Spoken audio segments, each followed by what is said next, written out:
Ini dia di simpang apa nih, menuju jembatan Layak Pango nih. Pagi-pagi sudah usai subuh sudah jualan. Nyauro kedua ada muka apa? Hari kedua. Dua. Hari Sabtu, Minggu, Senin, Selasa, Rabu. Padu boh habis tu bang baru. Dua, Dua boh. Oh le. Padu 1 kilo. 16, Oh 16 ha.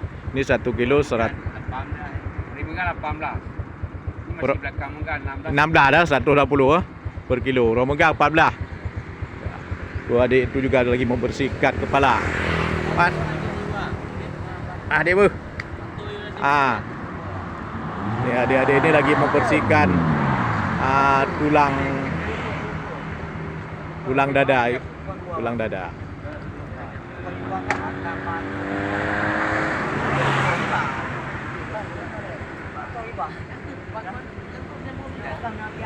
Ini dia.